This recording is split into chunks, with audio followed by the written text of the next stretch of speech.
Hi there. How are you doing today? Um, I and my buddy Joe English are sending our regards, and we would like to do some ACT English section test question together. So let's share the PowerPoint.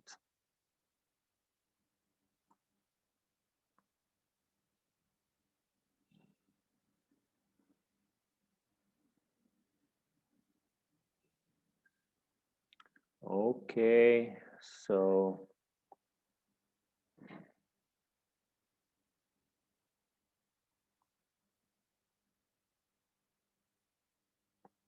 all right. Today's passage is entitled A Gift from the Heart. A Gift from the Heart. Let's read the first sentence and try to find the answers together. Contrary to advertisements seen on television, read in magazines, or heard on the radio, having spent a lot of money on a gift for a friend or loved one is totally unnecessary. So 46, we know that we have something called parallelism. So seen on TV, read in magazines. So we don't need a comma after read. Just as we say seen on television, this is a passive structure.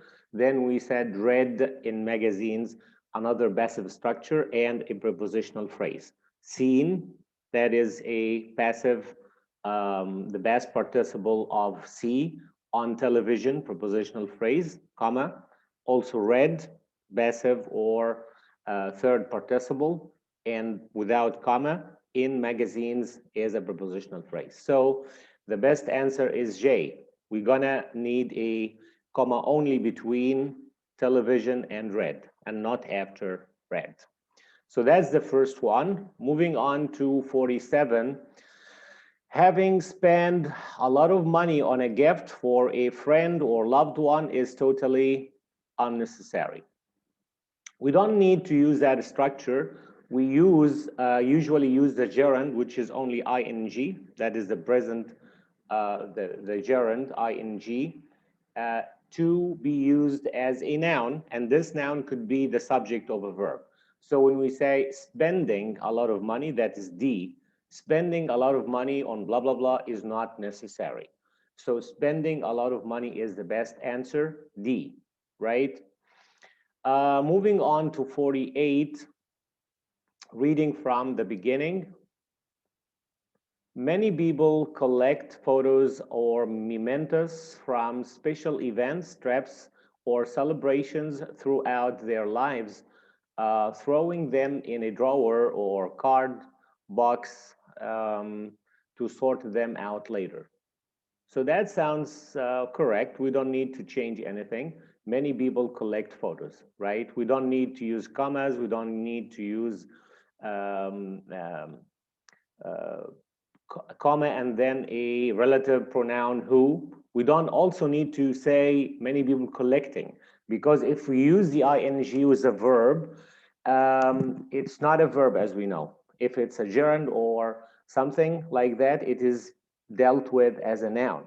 Okay, so when you say many people collecting blah blah blah to the end, this is not a complete sentence. We need to say many people collect photos. So F, no change, is the best answer here. Let's move on to 49. 49. Again, let's read it. So the next time you're ready to blob down a plastic credit card for a silk scarf or pair of leather gloves for blah, blah, blah, go through junk, consider sorting through that junk drawer. Okay, right? This writer uses a very long sentences. Anyway, next time you're ready to blob down, consider blah, blah, blah. So there's nothing wrong here. Next time you're ready, this is you are ready, okay? So you ready be is wrong because we're not talking about any possessive pronouns here. Also, when we say you, comma, will be ready, we should not, as you know, separate between the subject and the verb. So we should not say you, comma, will be or will do, blah, blah, blah. Also, so C is not correct. D also is not correct. You being ready also is not correct here. When we read it next time, you are ready, meaning you are ready. So no change is the best answer. Remember, no change is a good and a correct answer in many cases, but you need to make sure that the meaning is correct to choose that option. All I'm saying is that on the ACT or SAT tests, we have many choices under this category, no change. Read the sentence first. If you know, if you are sure that it's grammatically correct, the meaning is correct, so say or choose no change because in this case, it's the correct one. So take it seriously. It's not that it cannot be no change. No, in many cases, it is correct if it is correct, if the meaning is correct. Okay, let's now move to 50, right? Okay, here he says someone whom you care about, someone whom you care about, consider sorting through that junk. Yeah,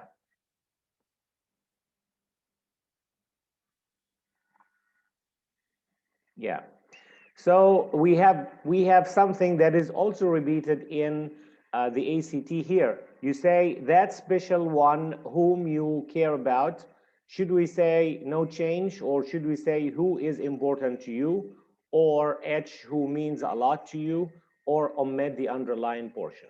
I would choose J, omit the underlying portion, because the special one meaning that you care about that person. So there's no need to repeat this piece of information. Remember, on the ACT, being simple and short is something appreciated. We don't need to unnecessarily repeat a piece of information if the meaning is clear. So if you say special one, meaning you care about him. So there's no need, he's a special one, I care about him. So omit or don't use the other phrase or the other clause, I care about him, right? Because he's special, it's natural that you care about that person. So J, omit the underlying portion, is the best choice here. If we read this part, for that special person, consider sorting through that junk drawer, blah, blah, blah. So it sounds correct, and so we should omit the underlying portion here. Now moving on to 51, right? That junk drawer filled of trinkets and special photos. Do we say filled of? No. What do we say? We say filled with. Remember, this is something called phrasal verbs, or sometimes called collocations. Some words go with other certain words. Some words use or are used with specific, you know, prepositions. So if you change the preposition, it's not correct. So we say filled with, we don't say filled of, for example. We say full of, but we don't say full with, for example. So the best choice here in 51 is B, filled with, right? The drawer is filled with photos. He was filled with emotion, etc., etc. So we usually say filled with, but we also use full of. Full of, yes, she was full of hope when she joined university, right? And we also say filled with. We cannot say filled of, we cannot say filled of and full with. This way it's wrong. So be careful with your prepositions, because in many cases when you use an adjective, we have to use a specific preposition with that adjective or that word. Okay, let's move on to the next question. In this case, 52.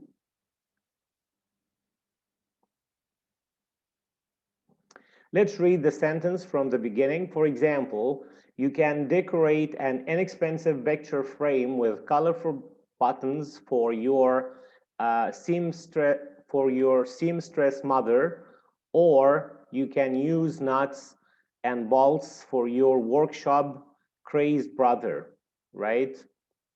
So when we use that, so for example, we start by saying you can decorate and blah, blah, blah, or instead of repeating you can just use you can once at the beginning and then use a verb.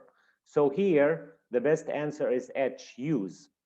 Or use, meaning or you can use, right? But there is no need to repeat you can one more time because it's already there in the sentence at the beginning. As if you're saying you can do this or this. We cannot say you can do this or you can do that, right? You use the word you can at the beginning and then this or this. You can do this or this without having to repeat this, you know, you can one more time, this phrase, right? So you use this phrase you can just once and then you can play or stay at home instead of saying you can play or you can stay at home. As you know, on the ACT, there is no need for repetition, which is unnecessary. Repetition is not appreciated and being longer is not appreciated. Be short, be to the point, and don't use unnecessary words. In this case, this is what is required on standardized tests like the ACT or SAT. Right, so the best answer for 52 is H, use. All right, now let's move on to 53. 53 here, let's read it from the beginning.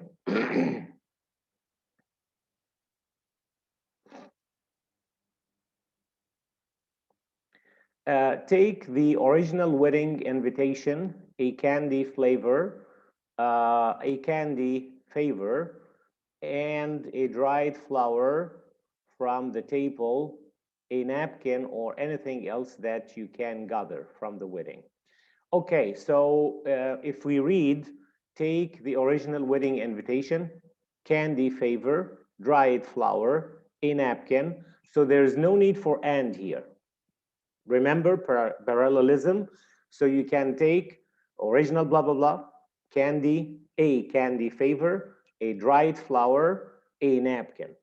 So for the sake of parallelism, we should omit the and, the underlined and, the coordinator and. So the best answer here for 53 is D, omit the underlined portion. Omit the underlined portion. All right, so far so good. Let's move on to 54.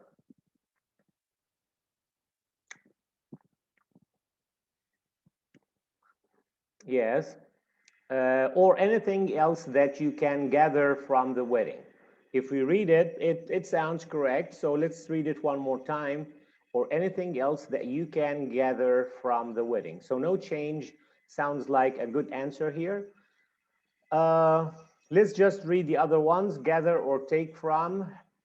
Gather or take is the same meaning, so there's no need for repetition. H, get together and take. There's no need to say that, it's wrong. J, gather up and take with. There's also no need to say that. So the best answer is gather from. It is to the point and it is correct. The preposition is correct. And so we don't say gather up, we just say gather from the wedding. So as we chose, F is the best answer for 54. Let's now move on to 55. There's a prompt. You should read the prompt first. If the question starts with a prompt, you gotta read the prompt well, right? Don't try or attempt the answer without reading the prompt. Why? Because sometimes in the prompt, he asks you what or which answer is not acceptable. So in this case, he's not asking you about the best or the most appropriate answer. He's asking about the answer that is considered not correct or incorrect. So you need to read the prompt first. So let's read the prompt for 55. Which of the following sequence of sentences makes this paragraph most logical? That kinds of questions, if you can, leave it to the end, because this requires you to read, the sentences here, like 1, 2, 3, and 4, and then decide what is the logical answer. So for that kind of question, it takes a little bit more time. If you can, leave it to the end, come back to it, and if you still have time, read it. If not, do the process of elimination, meaning eliminate the answers you are sure are not correct, and then you are left with two options, for example, and then just, if you don't have time, shoot and choose one of them. All right. If you do have time, then read carefully, and then you will get the answer. So for 55, right, you need to read first. Let's read from here. For example, you can decorate an inexpensive picture frame with colorful buttons for your seamstress mother, or you can use nuts and bolts for your workshop crazed brother. Shadow boxes are also a wonderful way to display several objects from a single special event, such as a wedding. And then it says that sounds logical. Inserting a special photo of you and that certain someone will create a gift that will be treasured forever. 4, take the original wedding invitation, blah, blah, blah, that you can gather from the wedding. So if you read 3 and 4, it's more logical if we say 4 first and then 3. Take the original wedding invitation that you can get from the wedding, or anything you can get from the wedding, and then saying, inserting a special photo of you and that certain someone will create a gift that will be treasured forever. So the best and the logical answer would be D, sentence 1, and then sentence 2, and then sentence 4, and then sentence 3. As I say, such questions require you to read carefully and read series of sentences that may be long, and so this will take more than the usual half minute for each question. So leave such questions at the end. If you have time, read carefully and decide which one is best. If not, do the process of elimination. Eliminate 1 or 2 answer choices you are sure are wrong, and then choose between the other remaining 2 options. Okay.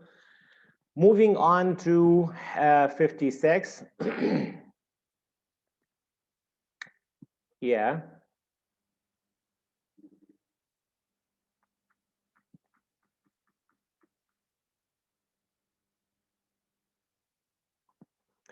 Let's read it. When you have many photos and mementos, comma, making a photo album or scrapbook for a friend or family member.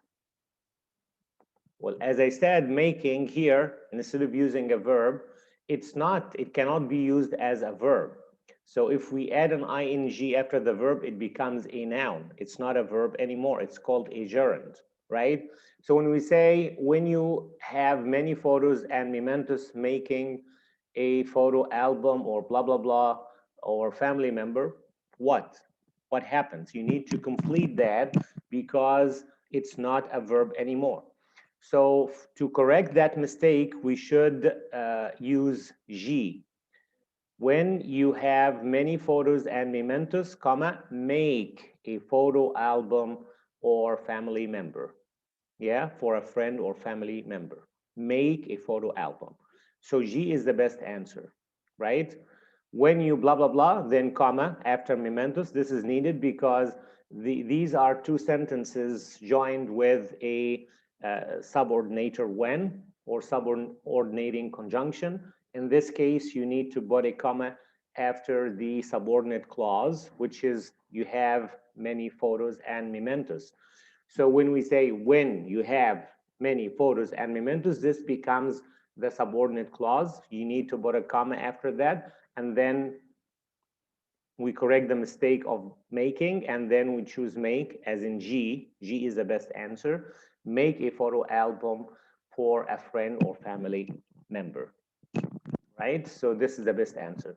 In case of two ICs joined by a subordinator, we need to put a comma after the first IC or independent clause. In this case, it doesn't become an independent clause, it becomes a dependent clause, right? So for example, when you say, I was walking along the street, this is a complete sentence or an IC at an independent clause.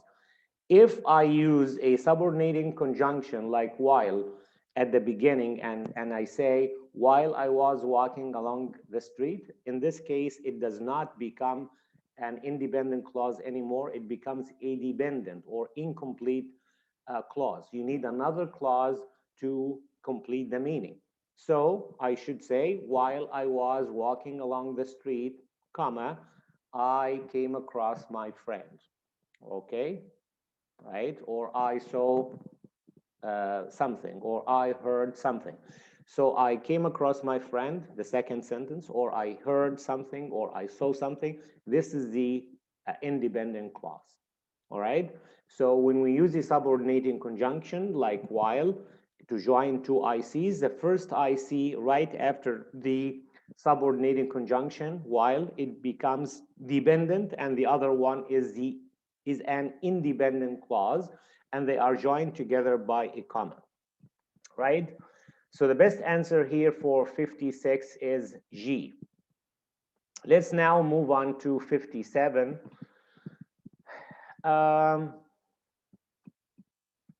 Today, the options for embellishing your book are near to be endless, are near to be endless. Do we say that? No, we say are nearly endless. So the best answer is D, are nearly endless.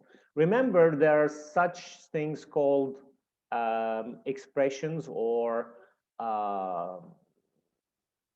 something like fixed expression. We don't say are near to be endless, but we say are nearly endless, right? Because if we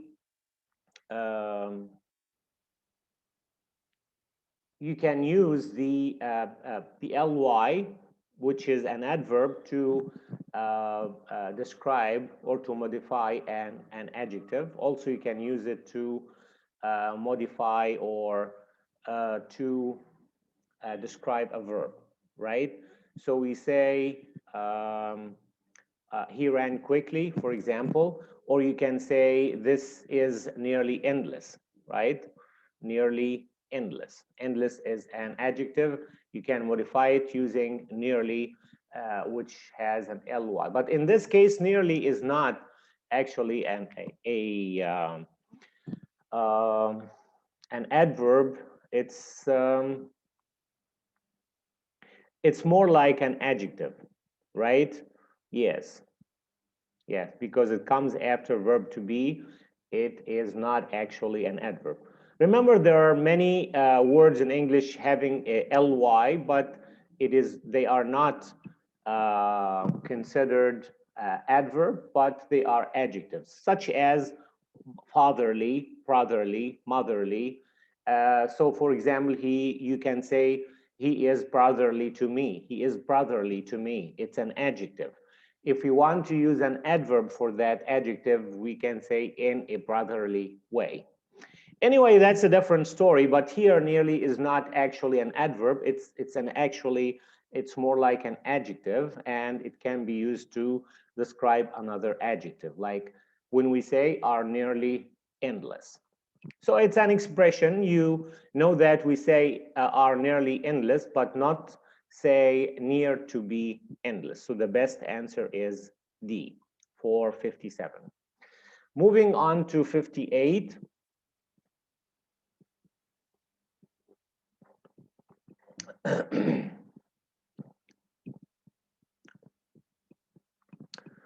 If some happens to you on your first scrapbooking venture, consider taking an introductory blah, blah, blah.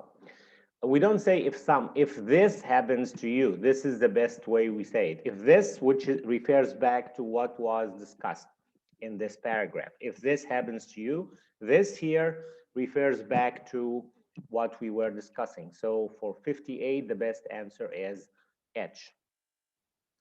Moving on to 59, of course, you will have a much better idea of which scrapbook supplies to buy when the class ends.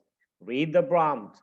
Given that all the choices are true, which one would best conclude the paragraph while providing the reader with the most specific and detailed information about why store owners offer introductory classes?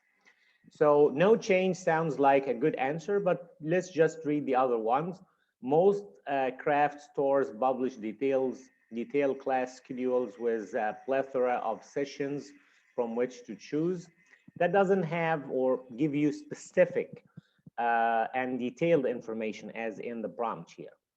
So B is not the correct answer. C, if you enroll in an instructional class at a craft store, you might receive discounts. Okay, not on this one. D, there you will learn how to use banking shears, picture cutout, lettering, and stickers. So the one that we chose, you will have a much better idea of which scrapbook supplies to buy when the class ends. So I think this one is the best answer, right? So A is the best answer. You'll have a good idea which scrapbook supplies to buy when the class ends. Moving on to the last question, 60. At this point, the writer here is considering adding the following sentence. Many people enjoy original gifts. Should the writer make this addition here? Yes, because it reiterates the notion that gift giving is a rewarding experience. No. Yes, because no gift is as good as homemade gift. No. No, because the writer is giving a personal opinion. Or J, no, because it's redundant information. I think this is the best answer, J. It's redundant, or this has been reiterated before, so there's no need to repeat it one more time. Good luck for people who are taking the April round or taking the April version of the ACT. And good luck for everyone. And I'll see you in the next one.